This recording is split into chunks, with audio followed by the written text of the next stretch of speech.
The question is, what are typical mistakes founders make in their first meeting with you they should avoid? Okay, this is a great question. What are silly, stupid things that founders do or you've seen that are just a mistake when you're meeting with investors? The number one is a lot of these founders are they really want to get the deal done, and they feel pressure to basically put their best foot forward. And it's pretty easy to stretch from exaggerating to lying. And when you're on the other side of the table and you just watch these folks all day long come to the door, you get a really good pattern recognition of when they're lying. And there's a lot of ways to trip somebody up. I'm constantly basically trying to figure out, are they really a truthful person? Because that's one of the biggest things that is like a red flag for me, is people that I can trust when times are bad and things are not working right, to be truthful and honest and open and transparent about what's going on. Because otherwise, it's really hard to work with people. And that's the biggest one. And I see it over and over again. And it makes me sad because there's these great entrepreneurs who I would love to invest in, but they're just liars. And I'm like, I can't do this. And there's lying, and then there's stretching the truth. There's exaggerating. There's a whole spectrum here.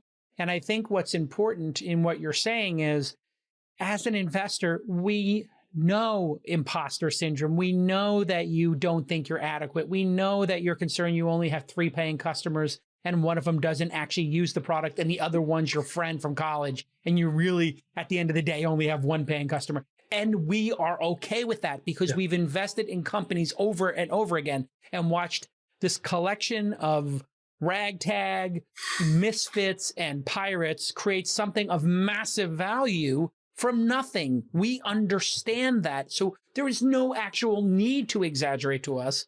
And you're so correct, because it always comes out. I always find it out because I do math in my head and I say, how many customers do you have? They say 100. I say, what does the product cost? And they say, it costs $100 a month. And I go, 100 times 100, you get 10,000 in revenue a month. And they say, I say, oh, so you're doing 10,000 in revenue? And they say, no, not exactly. I'm saying, well, what are you doing in revenue right now? And it's like, we're doing $0. And I'm like, you have no revenue. You just said you have 100 customers. Like, oh, that we plan on charging 100. Those 100 people are in beta and they're not paying. And I'm like, okay, great. So you have users in an unpaid trial. Great. If you had presented it as users in an unpaid trial, I'd be like, oh, that's great. Tell me about the top 10. How are they using the product? Whatever your traction is, however modest it is, it's something and it's better than lying. Okay, next question. And this is from the dude. And when the dude has a question, it's going to be a good one. It's coming hot. What do you think about white labeling tech to help build or finance your core product? It's a great question. Coming in hot, dude. What do you got, Zach? I always say that anything you can do to get to sort of, like Sarah Tavel has a great saying where she's like the red hot center of your business. And whatever you can do to make the other parts easier and faster to get to that spot, the better. And white labeling technology, whatever you have to do, totally fine. Now, at the end of the day, you still have to basically be able to tell a compelling story about how you really are a technology business and how there is a moat around your technology and how your technology enables you to grow really rapidly and you won't become commodified. So if you're using the same technology that everybody else has access to, that's going to be challenging when it comes time for competition to show up, and they're always going to show up. And if you don't have the ability to protect yourself, investors are going to look at you very differently than if you've built your own proprietary stuff. But getting to that sort of core proof point to validate the idea, the business, and the value that you deliver to a customer, and then building out from there is a great idea. Yeah. And by the way, Sarah Tavel, general partner over at Benchmark, was on Angels Season 4, Episode 4 back in February. Great guest. She's pretty great. I think it was one of my final guests in the studio before COVID started. Wow, that's crazy to think about. If you're doing white labeling as well, and you mentioned here, the dude, sorry, I didn't mean to be casual there with you, dude. Sorry, Mr. Dude. It's a great way for you to keep the lights on. And some people are very precious about, oh, just raise money and stay focused. But the truth is, you may not be able to clear market with investors. You may be an outsider or whatever.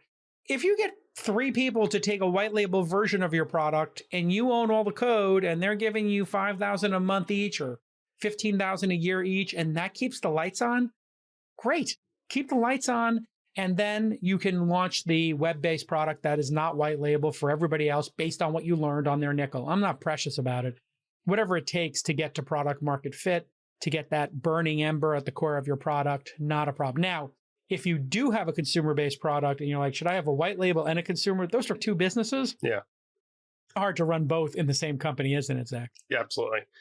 That's another, to go back to the first question we had, it's like, what's a, red flag?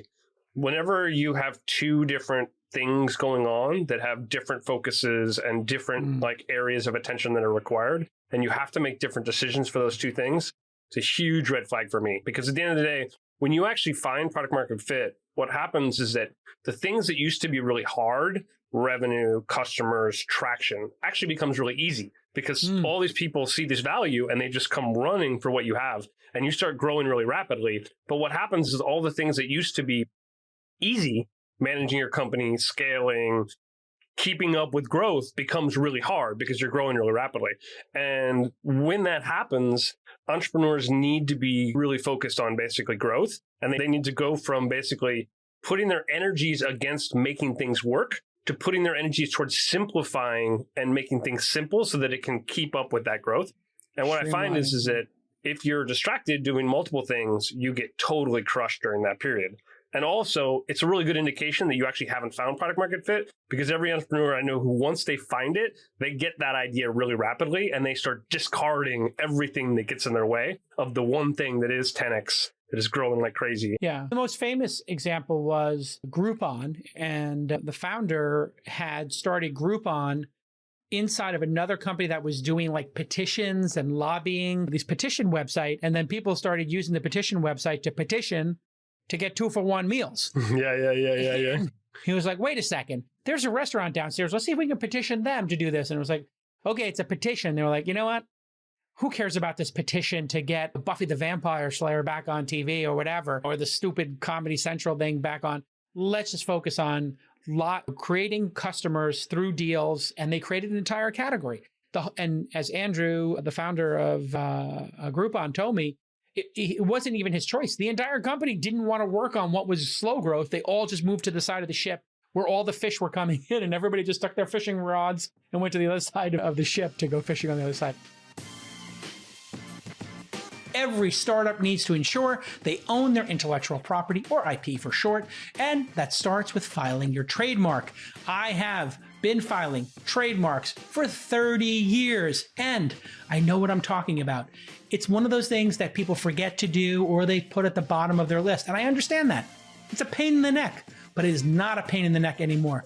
If you don't know where to start, look no further than Brainbase File. It's a clean, simple, and automated trademark filing platform that gives anybody the ability to protect their best ideas. There is no need to spend thousands of dollars on lawyers to file your trademark for you. No, now you can do everything yourself in just a few easy steps.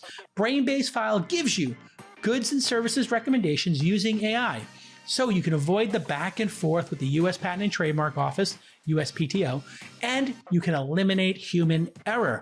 They also offer full transparency into the USPTO process with step-by-step notifications and real-time updates on your trademark's approval. This is a process, folks, so save a ton of money. Just head to brainbase.com/twist and enter the code TWIST at checkout to file your first trademark now for just $169. That's a 15% discount.